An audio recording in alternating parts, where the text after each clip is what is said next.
Hey there, welcome back to the verse of the week. This week we're going to be in Romans. It's a very well known verse. It's Romans chapter 8 and it's verse 28.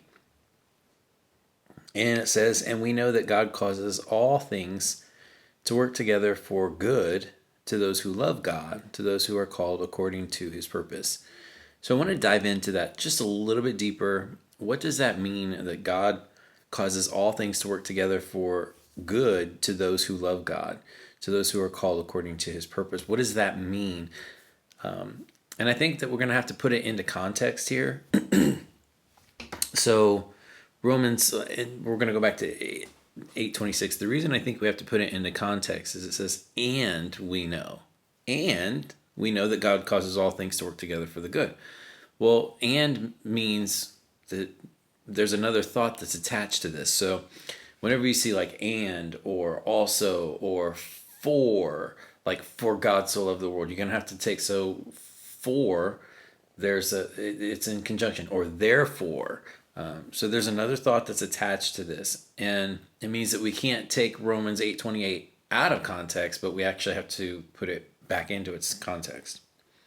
And so we're going to go back to verse 26, and it says, in the same way, and actually we could go back even further because it says in the same way. It's kind of like therefore or for or whatever. But in the same way, the Spirit also helps our weakness. For we do not know how to pray as we would, but the Spirit himself intercedes for us with groanings too deep for words. Okay, so we've got check. We've got, sometimes we don't know how to pray. We don't know the right thing to pray. Well, we've got a Spirit that's groaning for us. It's interceding for us with groanings too deep for words. So we've got that happening for us. He searches the hearts. He knows what the mind of the Spirit is because he intercedes for the saints according to the will of God. Okay, so now the right prayers are being offered up to God, which is funny because sometimes I don't know. God listens to our prayers 100%, but I'm not sure he listens to them based on our understanding of what we're praying, but rather based on his infinite knowledge and his infinite will of what we're praying. So in other words, you could pray to God about something, and it might not necessarily be the will of God, or it might be praying based on your understanding. Like, here's a prime example. Why, Lord, is this happening to me? And the Lord does hear your prayer for sure, but and he's going to intercede based on what's at heart, based on his knowledge, not based on your understanding. So in other words, we can't limit God. So thankfully, we have this Spirit that intercedes for us, that knows, it searches the hearts, it knows the mind of the Spirit, and the Spirit has infinite more knowledge than we will ever have. And so you might be going, well, why did this happen to me? Why is this specific thing going on in my life? Well, God knows the bigger plan. He knows the bigger purpose, and he knows that, sometimes this has to happen in order for this to happen over here. And so thankfully, we've got the Spirit that intercedes for us. And then it says in verse 20 or 28, he says, we know that God causes all things to work together for good to those who love God, to those who are called according to his purpose. So that's number two. We've got the Spirit that intercedes for us based on his understanding, not ours, our limited understanding, but it's based on his infinite knowledge. We have that happening for us. And we know that through that, God's going to work together all things. He's going to work them together for the good. So all the bad things, even though we're going through some pretty crappy things right now, even though we're going through trials and we're going through tribulations, we're going through loss, we're going through grief, we're going through transition, even though all of those things are taking place, he's going to work together all of those things for the good of those who love him. Well, what does that love look like? I feel like we've been talking about that love a little bit.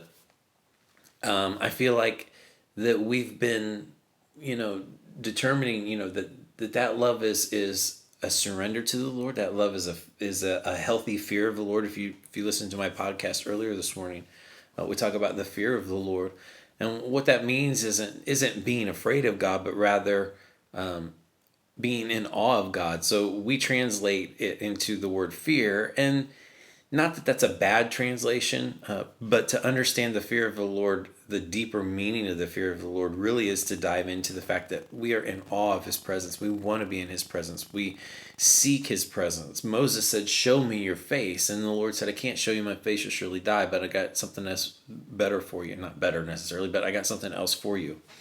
But Moses longed to see his glory, longed to see his face. And actually, God did answer that prayer.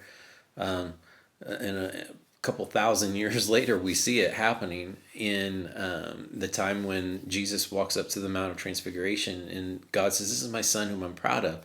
But he sees Moses and he sees Elijah. And Moses does get to see the fulfillment and the fullness of who God is, because Jesus is that embodiment of God. And we're actually going to get to that a little bit on Sunday. So kind of a shameless plug for you to tune in on Sunday morning, 9:30 a.m. But anyway, so we know that God works together all things for the good of to those who love God. God causes all things to work together for good to those who love God. The Bible says, "Love the Lord your God with all your heart, with all your mind, with all your strength." And in doing so, what you're doing is God is saying, if you would seek me, this is Jeremiah 29:13, I think it is. Jeremiah 29:11 says, "For I know the plans that I have for you, plans to prosper you and not harm you, but to give you a hope, to give you a future, good things." But then he goes on to say, we can't, because it says, "For I know the plans," right? So why does he say "for"? Well, now we got to put it back into context.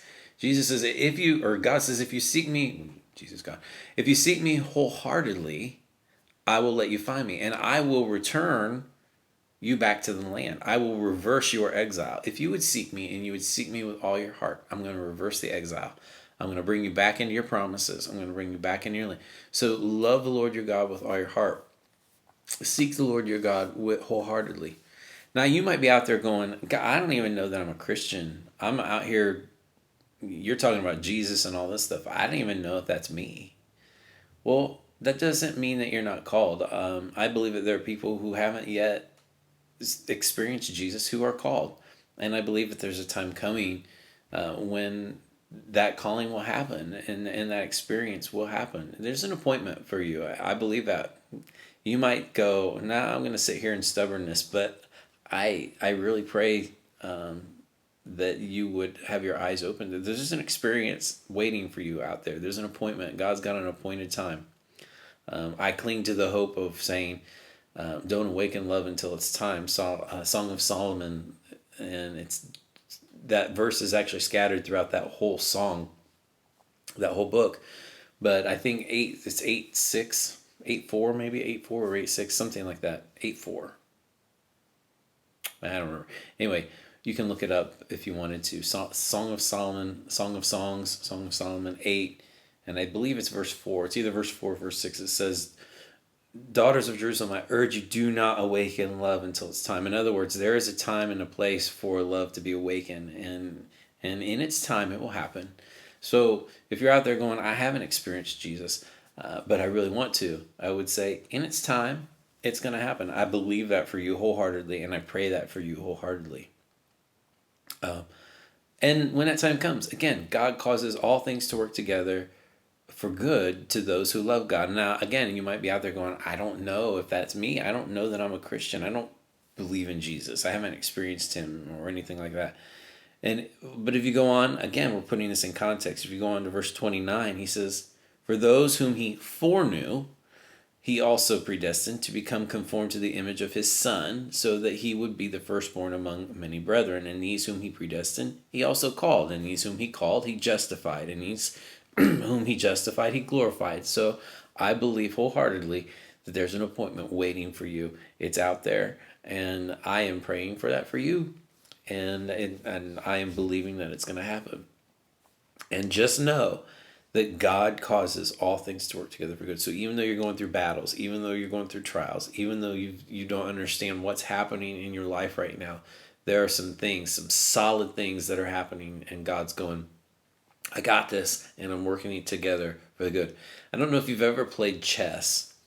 I love chess. I'm not great at it. And if you play me, you probably beat me because I'm not great at it. It's a game of strategy, but it's a game of placing the right pawns and rooks and knights and whatever at the right place at the right time, so that you can win the battle. And it's also trying to understand your enemy's mindset and what move they're going to make next, kind of planning out, or forcing your enemy's hand to move this over here, or whatever the case may be. I'm not that great at it, but God is. And sometimes I know that we have to go through some trials and tribulations because God is placing things at the right moment at the right time, and things are happening. And I believe that we can see that mentality of that mindset all throughout the Bible, is that God's always going to be a step ahead of the enemy because God knows. And again, thankfully, we have that Spirit who's interceding for us when we don't know. So he's there for it. And we can know that God is going to cause all things to work together for the good because we love him and we're submitted to him. We're surrendering to him. So even though it's a little sketchy right now, even though your faith is weak, even though you don't even know where you're at, maybe you just don't even know that you're Christian, or maybe you question your salvation, or maybe you're just going, I don't believe in Jesus yet. I want to, but it's just not there. I believe that time is coming. I believe that moment is coming, and I believe that you're going to see the wonderful nature of who God is, and to be in awe of that presence and to experience that presence. I believe that for you. I really do. And I believe that then you will see that God will work together for the good, all things for the good, because you love him. So I pray that this message finds you in a state where you're ready to hear the word of God and you're absorbing it. And I pray that this message finds you and on a path to peace, on a path to hope, and definitely on a path to love, and on a path to faith. So I love you. I hope to see you on a Sunday morning at 9:30 a.m. If not, check us out on Facebook Live. Also, we upload our videos to YouTube. So hope to see you soon, and I'll talk to you then.